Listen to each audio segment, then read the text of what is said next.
is just stepping up to speak. Let's have a listen. The rise of the digital platforms, and in particular Google and Facebook, have delivered real and significant benefits to consumers. But it's also been a period of great disruption. And it's called into question the adequacy of our existing regulatory frameworks and the viability of traditional media outlets. This is why Scott Morrison, when he was Treasurer, tasked the ACCC to undertake a groundbreaking report, a report that took them 18 months to put together into the digital platforms. The ACCC, led by Rod Sims, produced an outstanding report which made a number of recommendations that the government has accepted. One of those key areas of focus for the ACCC was to develop a voluntary code between the traditional media businesses and the digital platforms to govern their relationships. And last year, the government announced that it hoped a voluntary code would be reached by November of this year. Well, those negotiations were held and no meaningful progress was made on the most significant component of which the code was to deal with, namely payment for content. And in the words of the ACCC, they did not believe that progress would be made and a deal would be done with a voluntary code.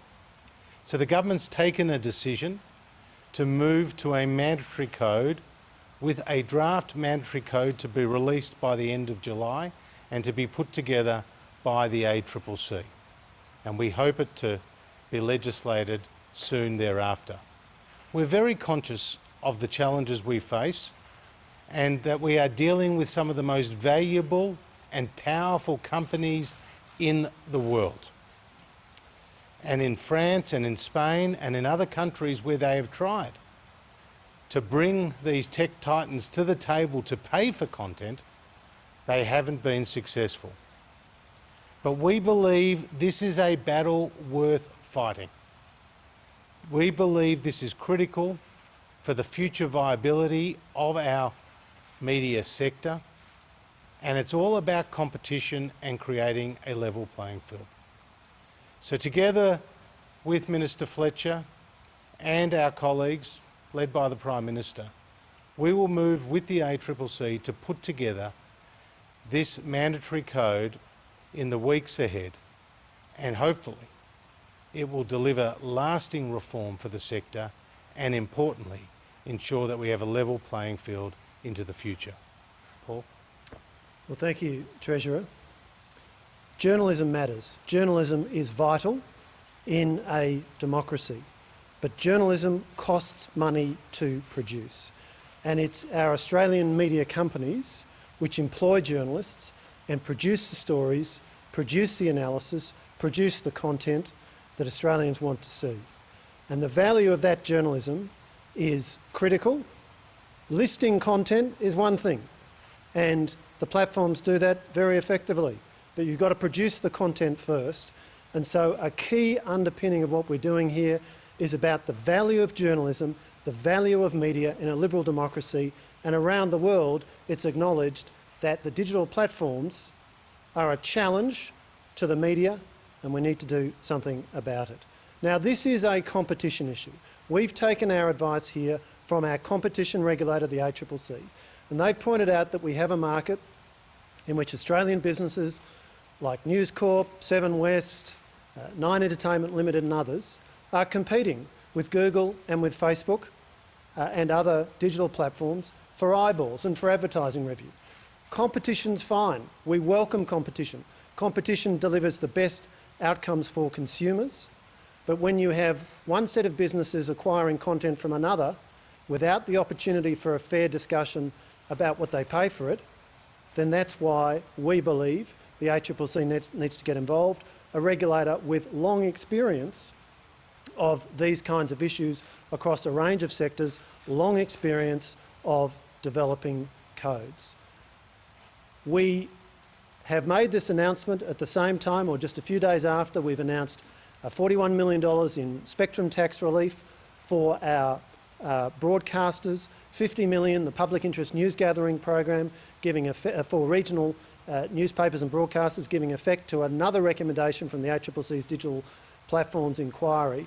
This is about supporting this is about ensuring that we have a competitive media sector where all of the players, broadcast, print media, internet-based media and internet-based content delivery businesses are competing on a fair and level playing field. This is about fair competition. That's what the ACCC is about. That's its mandate, and that's why they've been given the task of coming up with this mandatory code. So how much should they be paying for this content, and how do you make them pay? Well, Mark, the ACCC is going to be looking at the method by which the payment for content would occur. There are a number of different options. You can do it on a value option, or you can do it on a cost option, meaning that the tech titans would end up paying a fraction of what the cost was for producing that original content every time that they use it. The other alternative is in terms of the value to that particular digital platform that they get from getting eyeballs onto their sites by using that content. So this is to be worked out by the ACCC over the next 3 months. This is a very significant reform. It's about holding these tech titans to account. It's about ensuring genuine competition. It's about delivering a level playing field. It's about keeping jobs in journalism, and it's about ensuring a fair outcome for all. Can you give us an idea, though, about what sort of quantum of money you're talking about here?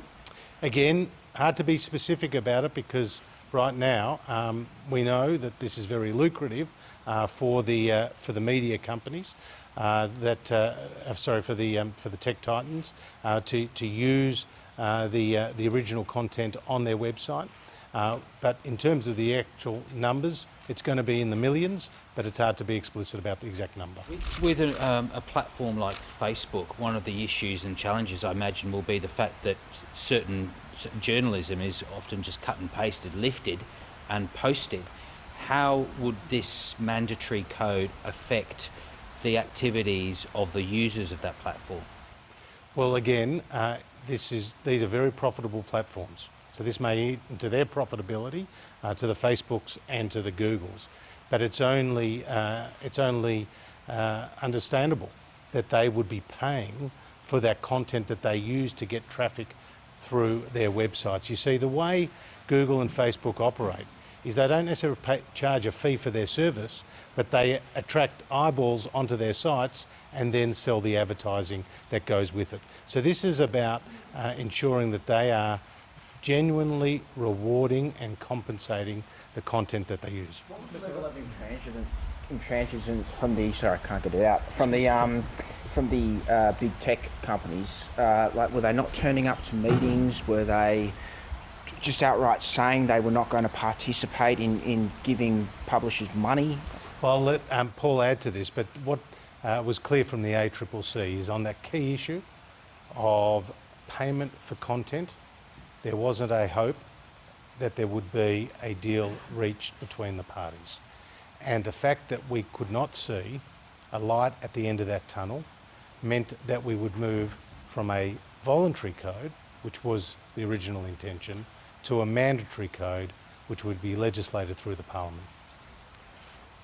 And just to add to that, we were very clear in the government's response to the Digital Platforms Inquiry in December last year that if progress on the code was not satisfactory, we absolutely reserved the right to proceed to a mandatory code. We checked in with the ACCC, we asked them to give us a progress report. We brought that forward by just a couple of weeks from what had originally been proposed because of the importance of this issue. And yes, meetings have been held, discussions have occurred, but the ACCC gave us clear advice. They did not consider it was likely that a voluntary code was going to deal with this central issue of the value that would be exchanged for the content that is used by the digital platforms from the Australian media businesses, and that's why we've taken the decision that we have. You mentioned France and Spain. Why weren't they successful at getting money out of the tech giants, and how are we going to be any better at achieving this? Well, I might just make one comment. One of the key aspects of the approach that was used in Europe has tended to be a reliance on copyright law. We're instead looking to competition law and the powers of our competition regulator here. But the other thing I'd say is the ACCC itself has highlighted the way these issues have played out in other countries. Indeed, they explained it at some length in the final report of their inquiry last year. So they're very alive to the issue. This is the backdrop against which they will develop a mandatory code, and those are the issues that they'll be working through. They've got a very clear mandate from us to do that. And the other thing is, I say, we won't bow to their threats. You see, in France, the digital platform said that they wouldn't show domestic media unless it was for free. And the domestic media companies all said that this was a misuse of market power, for which now the French regulator is investigating. But we understand the challenge that we face. This is a big mountain to climb. These are big companies that we're dealing with, but there's also so much at stake, so we're prepared for this fight. Can the government really force, like if the big giants say, oh, well, we're not going to show News Corp or Nine Entertainment, sites on, we just won't promote them. Can the government really force them to do that? Well, again, this is going to be legislated, the mandatory code. And to Paul's earlier points, the ACCC has been world leading in the preparation of this report. Many other countries, and indeed the European Union and others, have looked closely at the work that has been undertaken by the ACCC. And I'm confident that given our world leading role to date in this debate, that we can prepare a code that is effective. On your budget repair strategy, the Prime Minister last week outlined a business investment plan. You've already jumped on any increase of the GST to fund any reform option. Can you be as emphatic about other measures like, franking credits, negative gearing? Do you have to have a look at all those again, given the Prime Minister said you have to look at your pre-election policy framework? Well, and superannuation taxes as well. Well, we've always been the party of lower taxes, and nowhere was that clearer field than at the time of the last election. And the Australian people made it clear through the ballot box as to what they wanted for their future. The Australian people also trust us to keep the economy strong and to meet the challenges that we face. And we're very conscious that there's going to be a debt burden that's going to be required to be paid back in the years to come. But the way to do that is to grow the Australian economy. The Australian economy today is 16% greater than it was when we came to government. And as you know, we went into this crisis from a position of economic strength.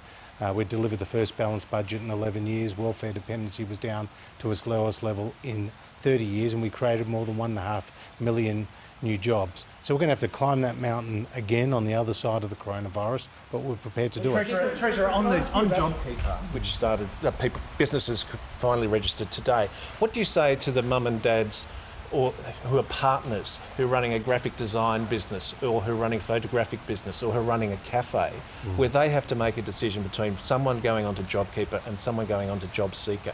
Why didn't the government consider that in many cases partnerships are going to face some Solomon-like decisions on their futures? Well, again, there are complexities in trusts and partnerships and all these types of arrangements, so we took the advice and that's what we decided to do.